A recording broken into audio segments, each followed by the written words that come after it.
Artists, animators, musicians, creators. All Final Space, all the time. Bringing you exclusive fan experiences and cast and crew interviews, this is Into Final Space, hosted by Gabe Jones. Good day and welcome back to another episode of your favorite Final Space podcast. I hope you are enjoying Into Final Space Volume 2 with last week's live recorded fan episode and our previous crew interview with the folks over at Jamfield Studios. This week we're welcoming the last of the Final Space music team to the show. If you haven't had a chance to listen to it, go back to Volume 1 where we welcome Shelby Mary and Jake Sidwell to the show. So go check that out definitely. But today we have Andrew Goodwin, who is the last of our three co-composers on the show, and joining him is David Johnson, who has done many of your favorite songs from Final Space Season 2. So let's dive right into it. All right, Andrew and David are joining me via Skype today. How are you guys doing? Good. Doing good, man. Yeah, awesome. So glad to hear it. So yeah, we're going to just dive straight into some questions for you guys here today. So if you're good, let's get into it.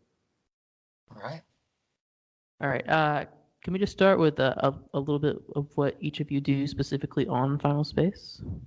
Well, yeah, I'll start because I do the least, I guess, in terms of work volume. I'm a vocalist and lyricist. Basically, they may have done a couple of licensed songs on the show, but if you hear a vocal in the music that's not Shelby Mary, who's awesome and I love her voice, then it's probably me. So that's what I do. Everything else on our end is this guy. So take it away, man. Yeah, my name is Andrew Goodwin, and I was a co-composer on Season 2.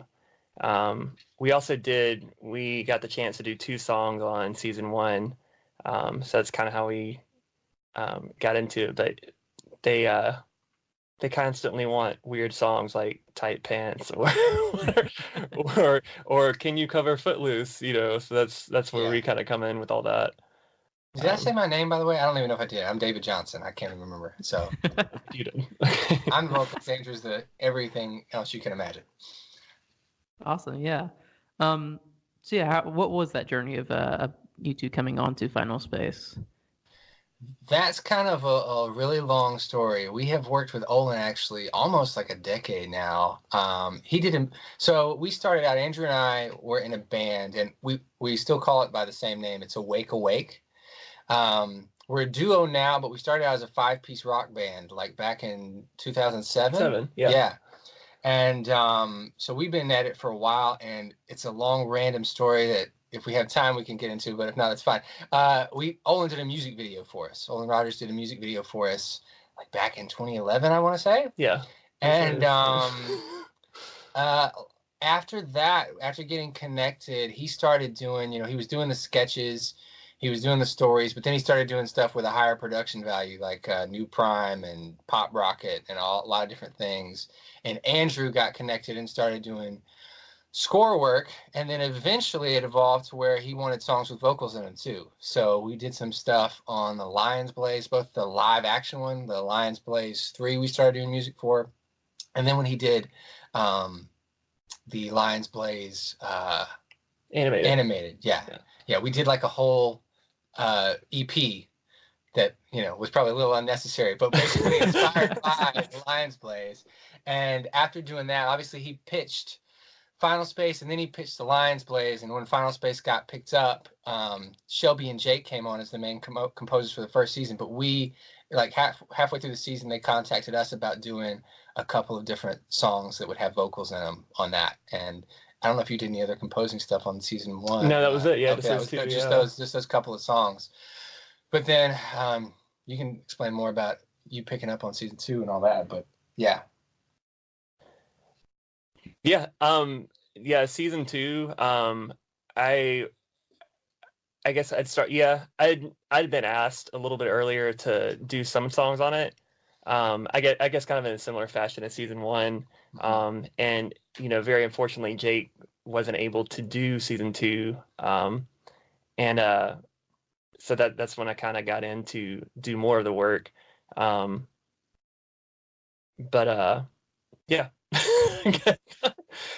He's pretty much explained it. It was kind of a long road like band. We've done several projects over the years.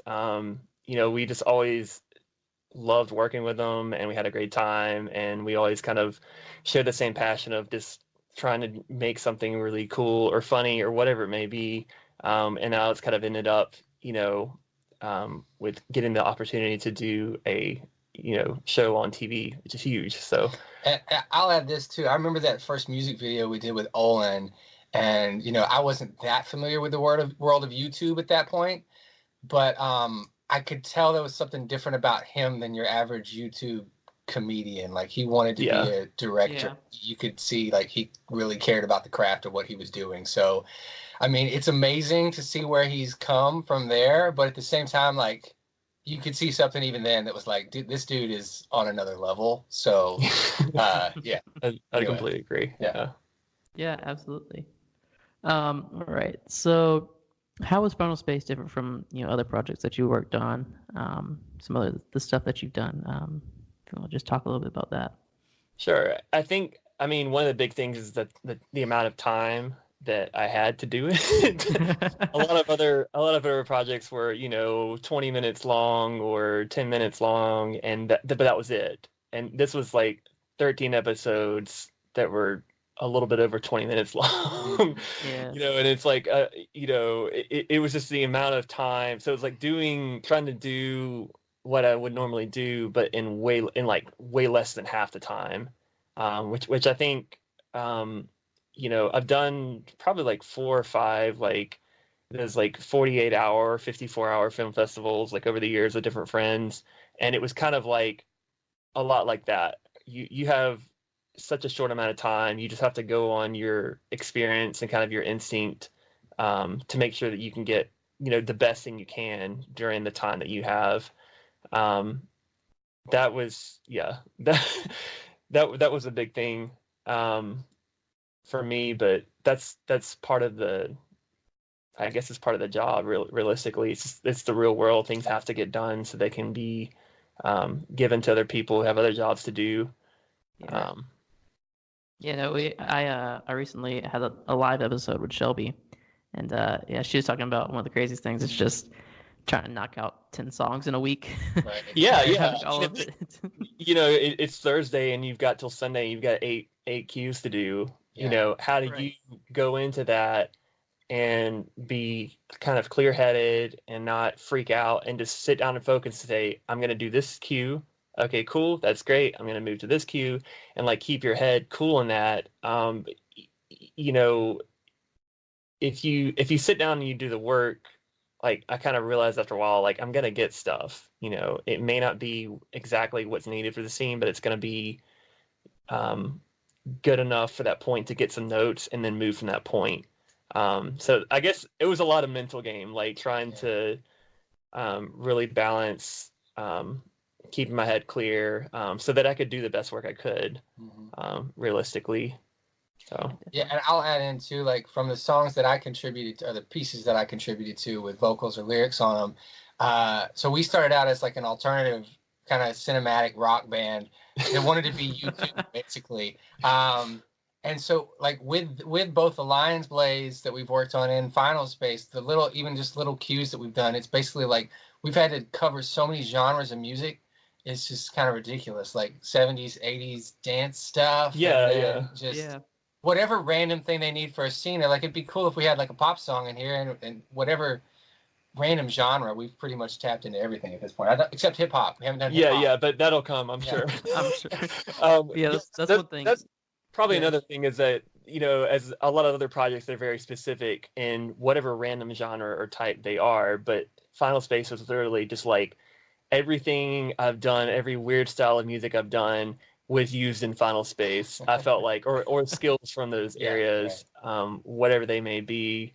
It all came together in Final Space. It was kind of like, wow, I'm so glad I did that song, or I learned how to do, this Asian music or whatever it was, like it all kind of made sense. I was like, that's why I needed to do that. And talking to Shelby, I know she always mentions that not many people know of Olin's this kind of crazy music file, who has all these weird different tastes and different types of music, and all of that kind of works its way into his projects. So yeah, absolutely. All right, so what was it like to I know Jake wasn't particularly on this season as much, but I know he did some help throughout. What was it like working with him and Shelby this season? Yeah, it was great.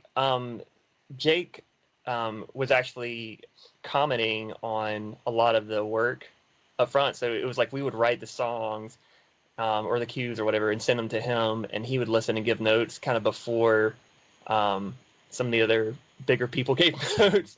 So but it was amazing up front to have him and Shelby, going into this, because if I had just done this alone, this being kind of like my first TV gig, like that would have been just so scary. But it was really great to have somebody who's, been there before and be like, hey, it's cool. Like, this is how it goes. It's just, it was comforting because it was kind of stressful up front. I wanted to do a great job, but I didn't have a lot of time, like kind of explained, and learning how to navigate all that, and, just having people, comment on your work so it can be better or better focused.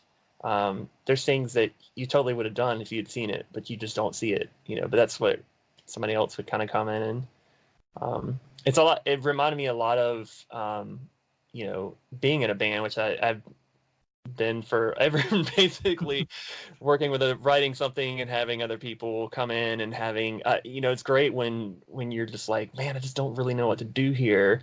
And have some and be like and realize that like I'll just ask David or right. Whoever, I'll just ask Jake, and then you'd be like, yeah, you should do this, or actually what you got is fine.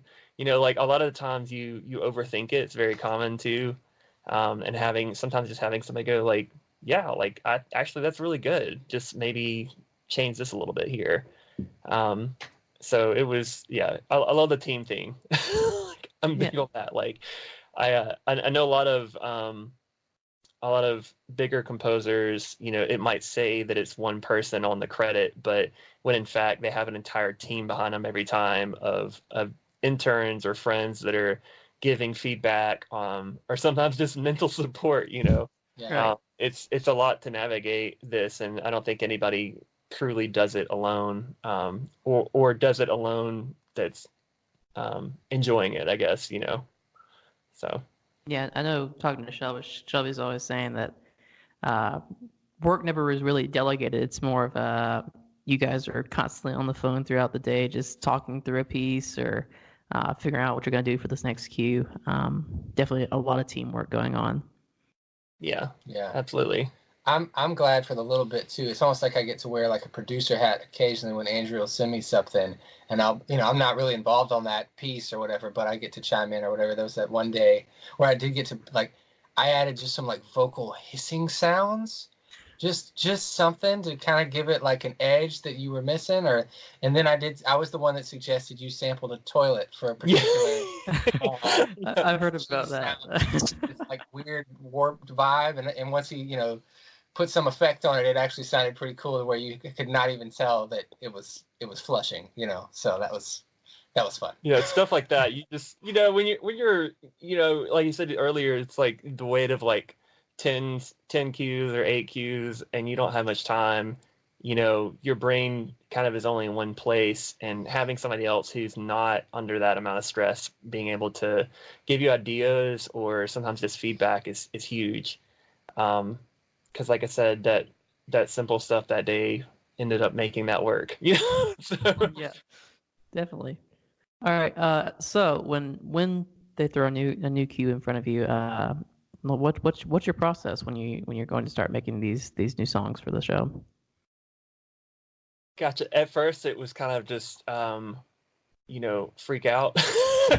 and later it evolved. Eventually, it evolved after several episodes and kind of like learning more, refining my process. It was more like I would spend time watching the episode and away from my gear and just make notes on like literally just write down notes and print them out of like what I thought about the scene, like what was going on, what type of cue was it going to be, an action cue, was it a sad piano cue, like kind of start to limit it and narrow it down from that point. And then I would basically have a list of things to try when I got home, so when I came back and sat down, I could say like very systematically, let's try to make an action cue here, and I would try that. And sometimes it would work right away, but most of the time it wouldn't. I would get part of the way and then I would have to go back and research, cues from other scores, or re-reference temp music, or maybe think about again what Olin had said, or whatever it may be, and then rewrite a list of things to try and come back at it. And that way it could be systematic and say, I sat down today, I tried for 3-4 hours on this one cue, and I tried these things. Okay, that didn't work. Okay, let's try something different tomorrow, or the next time I get a chance. Maybe after a break, I come back and I try it again. And that way I don't get caught in the whirlwind. I don't know what to do for this scene, because you don't have time for that necessarily. Right. You have to get stuff done. So, if you make an action cue and it doesn't work, that's fine, because you've actually tried something, and usually there's always something, like you figure out the tempo, or you're like, like that didn't work, but that drum beat is really cool, like I can use that, or that bass line works, let's use that part. Like, so you never are necessarily completely at a loss. There's always something you kind of learn about the scene, maybe, and maybe it's just the fact that the scene so well, you're like, exactly where he punches this person, the other person punches that person, so you can work a lot faster when you do figure out what it needs to be. But I guess I was trying to develop some type of systematic process so that I don't get in the mode of not moving anywhere, making sure I'm always making some type of progress. In the earlier that could be done was better, because if it was a case where I've just tried something 3 or 4 times and just can't get it, maybe it's something that could be passed off to Shelby, or maybe it's just like after they give us notes and David Sachs and Olin weigh in on it, they can kind of give me a better direction based on what I've done, Right. But it's all making sure I don't get to the point where it's like the music is due tomorrow for the final thing and I don't know what to do. Like that's the worst. Right, yeah. That's the worst case scenario. And then it did happen a time or two because of timing, and sometimes the notes had to be given a bit later than just the schedule. It's just crazy with TV. But yeah, that was you just have to learn to survive it, I guess. Yeah, definitely. Yeah, Shelby's given some of her stories of waking up to a text at 2:00 in the morning, like, hey, we need this by tomorrow because they decided on this. But yeah. But yeah, do you have any anywhere either of you draw like specific inspiration from when you're making music for the show? Any artists or scores? I did take a lot of action elements from the movie Elysium, just because I just like the score a lot. Mm-hmm. It's not necessarily like my favorite score of all time or anything. I just like how hard hitting a lot of the action cues were. And I mean, really realistically everywhere. If somebody gives me a temp song, I'll check that out, or just whatever I'm watching at the time. Or like I said, I just try to research stuff. If it's an action cue, I'll try to like go and listen to a bunch of different, sci-fi scores that I like, and like try to figure out how they're doing what they're doing. I guess that's what makes us kind of weird in a way. Is it's not just like, oh, I'm a metal guy, or I'm a hip hop guy, or I'm a rock guy. I'm very like, I just listen to everything. And if you go tell me to write a country song, I'll start listening to a bunch of country, and I'll try to figure out how they did it, and I'll kind of get into it. I don't really listen to country, but like that's what would happen. So that's what happened with a lot of the 80s stuff, or just some like I was never really a lot into like piano and scores. It just wasn't me, but Olin kept requesting it a lot on a lot of the projects, and so then I started noticing it, and I'd listen to different scores and be like, that's really nice piano, like, I'd get into it and be like, oh, it's so cool how they held that whole scene with just like 3 notes, or they placed this chord here, and like I just like music in general, I guess, and I think that's why composing comes more naturally, because that's kind of what you're required to do. You're somebody, they want different things. You just have to learn to be excited about going and research it and figure out how it was done, and figure out how to do your version of that, whatever it is. Yeah. Yeah, I'll say too, just on the bits where lyrics are wanted, or that kind of a song is wanted, at least in the background. Like, Olin usually will give us a heads up pretty far in advance. Like, I want a dance scene here. And like, there's going to be a dance song in episode 2. Yeah. So get ready. And I'm like, well, we're kind of like, okay. I mean, so we throw a lot of stuff at it and maybe something will work. But a lot of times it's not until we'll get the first animatic. And then, we'll get more with the color and the full animation.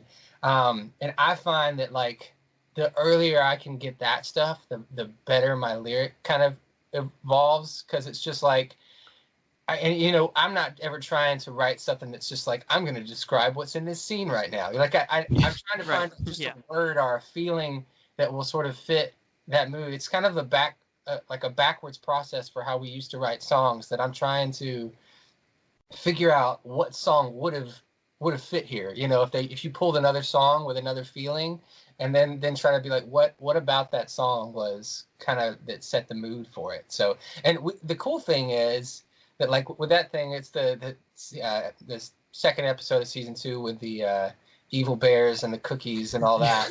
Yeah. we wrote like a couple of really awesome like dance songs that ended up not being what they wanted. Yeah, they just didn't fit. We're actually going to put out one of them under the Awake name, like, here soon, hopefully. Because it was just like, that's the good thing. We've got a lot of like B-side material that's just like, well, it's awesome. It's just not what they wanted. So yeah, it's but like, the thing is that it's like doing that stuff. It sounds crazy and it sounds like, oh, maybe some people might think that it's like a waste in a way, but it's like we learned so much from doing that stuff. Yeah. And a lot of those songs, I was able to open them up as a template, and in the speed of Final Space being so fast, and just go like, hey, we need some like ridiculous 80s like dance music for a scene with HUE. So I just was able to open that template up and write a different melody, but kind of use a lot of the same sound. So it was like that template took me a month and a half to develop it that way. Like I couldn't have done that during Final Space. So it's like having all this kind of really obscure stuff helps. And sometimes it'll just be like, oh, I'll just pull the drum sound from that song or whatever it may be. But that's where the speed comes in with that. So yeah. All right. So do you have a favorite piece from the show at all, or pieces? Yeah, one that stick out. I mean, I was trying to experiment kind of the entire time to try new things, and I think that helps things evolve. It's extra work for sure, but I think it keeps it interesting too. It keeps you from doing the same thing over and over again. But like in episode 4, that whole scene when they're fighting the Titan, that was just really fun, because one of the things I wanted to do was try to get a lot of different people, musicians wise, to be involved. I do record a lot of live instruments myself, but I had like a French horn player come in and play on it. David sang on it, choir vocals. I sing choir vocals. Yeah. I had my friend Kelsey come and sing choir vocals and some opera stuff on it, which was just incredible. It sounds so cool. It sounds really great in the show, but it also sounds really cool without all the gun blasts and stuff. Yeah. Like that's one of the things I think maybe, yeah.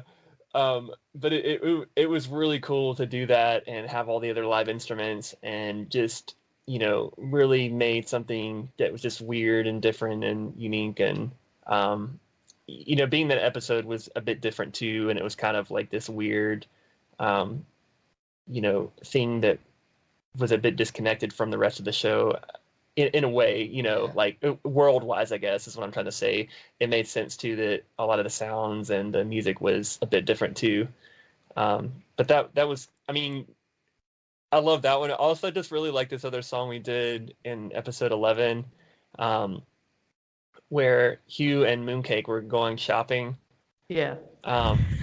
It's called You Say Konnichiwa, and it was just, it's really short, but it was just one of my favorite, most ridiculous things that we did. It's just so like the culmination. It's just like, to me, it's like, it's just really funny. It's very weird, but it's also like, you're just like, yeah, that's really catchy. Like I just want to hear it again. Like it's just a weird quality to it. But Olin was just like, hey, you think you guys can come up with something for the scene?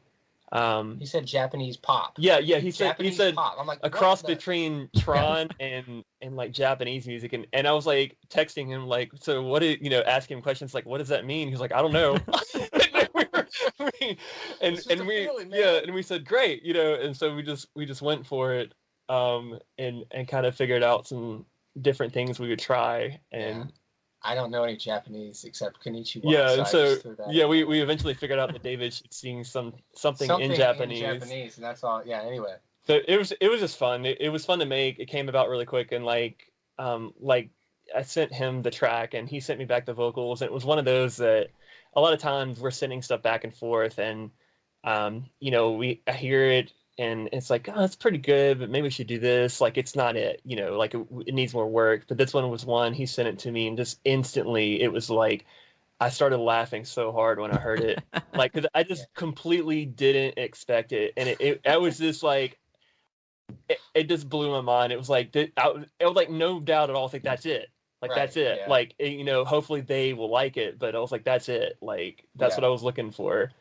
And it's so much fun when that happens, because it doesn't happen very often.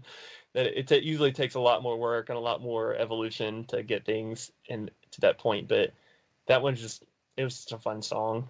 Yeah. It made me laugh, and I hope that it made everybody else laugh too. But I really loved, just to throw in your at the end of episode 1, the drop drive thing, or it was in the death race bit that you did. That was just. Like, you sent that to me, like, that was the first thing you did, like, on the show, I think, or close to. And, like, I just listened to it, like, 10 times that day. And I was like, dude, this is it, yes. That was another one where I tried to throw everything but the kitchen sink into it, instrument-wise, that I owned, that I could play. And I ended up with French horn on that one, too. But that was really fun to do, like, a big, long action scene. Like, I'm so thankful, because I know I've heard a lot of other composers, talking online about what they're working on or earlier gigs that they got, and it's stuff like, oh, I'm finishing up the music for the Bachelorette or something, and it's like I would say it's a paying gig. If it was an earlier thing, I'd totally be into it, just to get experience and be a professional. That's great. But it's like, it's not as cool to me as Final Space, let's be honest. So, like, getting to score, like, an action, like, I guess I wanted to score, like, sci-fi type films a lot. That's just my thing. I really like a lot of stuff. I love drama, too. But sci-fi was one of the things. And just being able to score, like, a space battle is, like... It's the most epic. It's so cool. Yeah. Like, it's really cool. Like, it's so privileged to be able to do that, and get the chance to do that, so... Yeah, definitely. It's crazy because I guess you and Shelby both had the introduction to Final Space making music of a similar, because she did. I think she said the first thing she did was the Lightfold scene. You had the drop drive, so yeah, right. Just throw you right in there. Hey, epic, gigantic. We need you to score the scene with tons of hits in it, and it's like 6 minutes long. Good luck. You're like, yeah. Yeah, that one was scary. I remember the first like 3 days I was sitting down trying to write stuff, and I was just like hitting a wall. I was like, I just couldn't. And then finally, like, one little section of it clicked for like 10 seconds. It's like, that's it. Right. And then I was like, I need to make the whole rest of those 6 minutes or however long it was like that 10 seconds, Yeah. Oh man, that was a relief when I got through with that. Right, but you'd rather have that than having to push yourself and be absolutely. Yeah, then like it was great. Like that's what great experience. It was scary, but I like figured out how to like do it and work with it and sit down and, like I said, like kind of systematically approach it. Okay, that didn't work. Let's try this. That didn't work. Try this. And eventually get somewhere with it. So. Yeah. All right. Of course, I have to ask, just because I do for all my interviews, who's your favorite character from Final Space? Cool. I can go first and give Dave a second. Go for it, for me, I think it ended up being really like Kevin and Trivor, just because they're funny, and like I mentioned earlier, when time is tight and you're trying to do a really great job, it can be really stressful at points, and so when you have scenes, or even if it's a scene after yours that's serious sometimes, and Kevin or Tribal or being ridiculous or saying something, like being able to laugh at them, like it really helped me get through it sometimes. um, and I just kind of came to like them because of that, and also too, I did episode 6, and that's mainly Tribal War. So really kind of learning to make his scenes really funny was fun. But I think realistically, like when you compose, you always have to. You probably have favorite people, but you have to kind of learn to like everybody, so that you can kind of figure out how things should sound, or feel emotionally for their scenes. But Yeah, I will say, like, I really liked about season 2 how everybody, like, season 1, I felt like all the characters were like, this looks like a good, like almost like a cutout of a character, like this could be a good character, but like season 2, I felt like you had time to flesh them out and get to know all of them, and I like the fact that they brought like Clarence back as Conan, which is ridiculous and awesome, but like I really liked how his character, even as the sort of conniving like Jabba the Hutt punk, like just I liked his character a lot, and I liked what they did with it and how it helped the story arc. So for me, and then just Mooncake, because it's Mooncake. That's just that's a good answer. All right, and just to wrap up, we got one last question. What's your advice for anyone out there who's aspiring to get into music in general, professionally, or maybe even compose or sing for a show someday? What I was trying to think of a couple. I would say one thing for certain, which is there are a lot of people, especially now with how the internet connects everyone. There's tons of people who are very talented out there doing this, or something similar. But the one thing that is gonna make somebody choose you over somebody else is kind of who you are uniquely as a composer. And really the easiest way to do that is just whatever you're interested in, just go for it. Like if you like mariachi music, learn how to record and write that, and just be amazing at it, whatever it is. Like I really got into a lot of Chinese stuff, like learning those instruments. And it's stuff that you're just like, that's so weird. How would that ever translate? But most of the composers that I've looked at, they all have varied interests, but usually there's something specific they're really great at, like Latin rhythms, or making every sound you can think of with a cello, or just a guitar. I mean, whatever it is, just really taking that interest and following it and making stuff that's related to it. Definitely when you don't have projects, and then you'll find when you do have projects, you're like, oh, you know what? I know how to get that sound out of this Chinese flute, which wouldn't make any sense if you hadn't spent the time learning that, or whatever it may be, whether, like I said, whether it's a violin or your voice, which for somebody like David or Shelby is a big deal. Everybody kind of has their thing, or whether it's like, recording random found sounds, like recording atmospheres outside or car door slams or whatever it is. Like if you're really great at field recording, like just go for it, because it's always going to be helpful. And some people are really great at like orchestrating and arranging music with music theory, and some people are really great at synthesizers. And but I think that's kind of the thing, is you can kind of take comfort in the fact that, like, whatever your interest is, if you study that and keep following that it's going to be beneficial. Okay.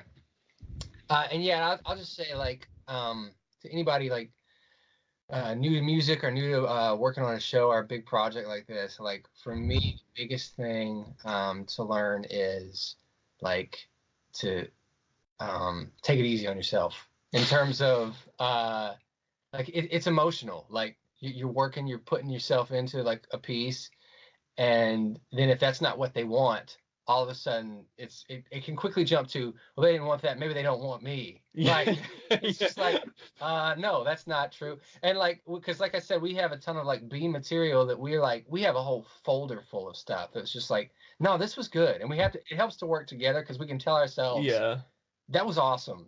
It just wasn't what they needed or wanted. But it's quickly to, you can just start to feel like, man, I must suck. And it's like, no, it was good. It's just not whatever happened to fit that particular scene or particular thing that they wanted for that time. And you got to let yourself go on that, because otherwise you can go to like, pretty dark pretty quick if you're not careful. So yeah, you just don't want to ever get, I guess, quote, like married to something. You want to like it, you want to be into it, and you have to emotionally kind of invest in it to make it really the best it can be. But at the same time, you have to not get too far in it, just in case. It just makes it easier with notes. You could be more objective about it, I guess. And then once they say it's golden and everybody approved it, then go dive into it. Go all the way. Right. Get really get super. Use your emotions to check it out. Yeah, that's it's I don't know. I'm blanking. have friends, like talk to people about it. And keep making other stuff. Yeah, like make Remind other yourself, I can go make this other thing. That was a big thing I think I learned. We kind of learned on season 1. I'd been told that by somebody, but I didn't really follow it necessarily, which is, even if you don't have tons of time, if you have 15 minutes, just make something for yourself or that's not related to that project, just so you don't get too stuck in, just in case. Like sometimes it happens, like there are several cues that just don't work, like you're not thinking on the same lines that they are, and you have to redo several of them, and that can be kind of tough. But if you've got something else that you're working on, even very, very slowly, it kind of helps crush that thought of like, maybe I can't do this, which comes up in everybody's head, but it just helps crush that thought and realize, like all it is that I wasn't thinking the same way they were, and that's why. It wasn't anything to do with my quality of my work. As long as you're showing up and consistently putting in the effort, you can kind of take comfort in that, I guess. And if you're working on your own thing, you have control. You get to decide. Somebody else. Right. Wow, man, I want it this way. Which is good. I mean, because it can really warp you if you just stick completely with one, project like that. And that's happened on a lot of projects in the past that I think over time it's just something you learn to not have specifically one thing that you're only doing, and so Olin is always doing multiple projects as well. I think it just keeps it fresh. It makes it mentally easier, and a lot of times you get to take things from the other projects that like they work with the thing that you're on. Yeah, definitely. All right. Well, thank you guys so much for joining me on the show today. Keep doing what you're doing and making some incredible music. Yeah, man. Thanks, man. Thanks for having us. Yeah. Of course. Huge thanks to Andrew and David for joining me on the show. Like I mentioned earlier, make sure you listen to the other musicians and composers talk about their time on Final Space as well. We've got a quick Thanksgiving break coming up over on the show, and then a super awesome fan episode. I've joined with the folks at Final Space Facts to help bring you guys the Toro Fangata, a Fantraxian art contest. We started on November 10th with a 3-week-long art contest with different themes each week. The winners of each week will get a chance to join me on Into Final Space. If you're interested, we've got one more week with our last prompt going up this Sunday, November 24th. Make sure you're following at Final Space Facts on Instagram and Into Final Space on Instagram and Twitter to stay updated. Come chat with us, as always, within the Into Final Space channel on Discord. And that is it for this week. We'll see you next time on Into Final Space. Thanks, guys.